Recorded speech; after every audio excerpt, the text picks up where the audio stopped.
चोरों का गिरोह है, ये तरह का बहुत सारे उन्होंने अपशब्द का प्रयोग किया था। कांग्रेस के सबसे दिग्गज नेता राहुल गांधी एक नई मुसीबत में फंसते नजर आ रही हैं। चाईबासा कोर्ट ने कांग्रेसी सांसद राहुल गांधी के खिलाफ गैर जमानती वारंट जारी कर दिया है। राहुल गांधी पर बीजेपी के खिलाफ गलत बयान देने का मामला दर्ज किया गया है। बीजेपी नेता प्रताप कुमार कटियार ने 9 जुलाई 2018 को मुख्य न्यायिक दंडाधिकारी के यहाँ परिवाद पत्र दाखिल किया था। इस परिवाद पत्र में दावा किया गया था कि राहुल गांधी के बयान से बीजेपी के मान सम्मान को ठेस लगी है।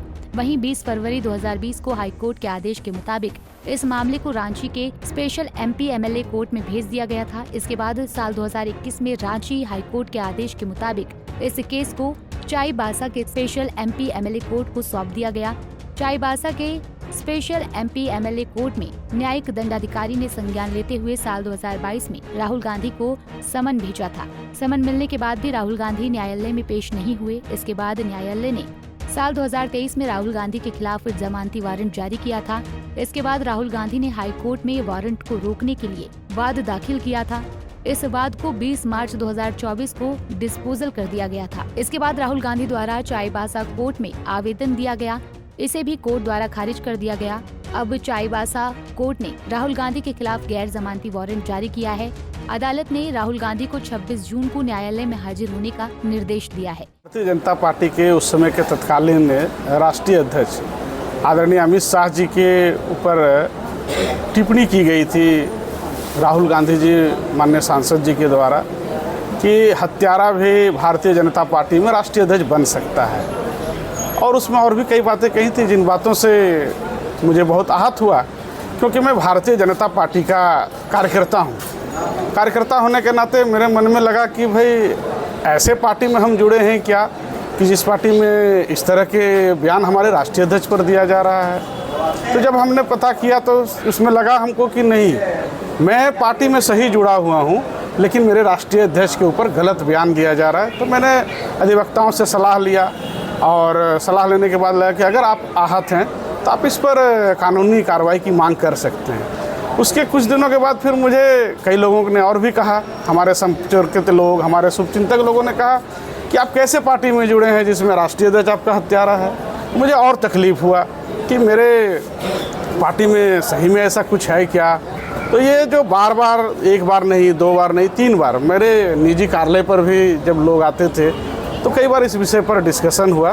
तो देखा, मुझे 2-3-4 दिनों के बाद, 5 दिन के बाद मुझे लगा कि नहीं, निश्चित रूप से हमारी पार्टी सही है, हमारे राष्ट्रीय अध्यक्ष बेदाग हैं, लेकिन गलत बयान दे करके, गलत बातों को कह करके हमारी पार्टी की और हम जैसे साधारण कार्यकर्ताओं की छवि को धूमिल करने का प्रयास किया जा रहा है। इसीलिए मैंने अधिवक्ताओं से सलाह लेकर के, हमारे केशव प्रसाद जी अधिवक्ता हैं, इनसे सलाह लेकर के फिर कानूनी कार्रवाई के लिए आगे बढ़े। तो कोर्ट अपना जो कार्रवाई है कानून संगत, और संविधान के देश में रक्षा होनी चाहिए, संविधान की रक्षा भी होनी चाहिए और उसका सम्मान होना चाहिए।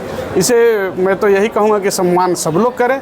मैं भी सम्मान करता हूँ संविधान का, और संविधान पर मुझे। वहीं शिकायतकर्ता के वकील केशव प्रसाद ने बताया कि राहुल गांधी ने बीजेपी के राष्ट्रीय अध्यक्ष के खिलाफ अपशब्द का प्रयोग किया था, इसलिए राहुल गांधी के खिलाफ अवमानना का केस दायर किया गया था।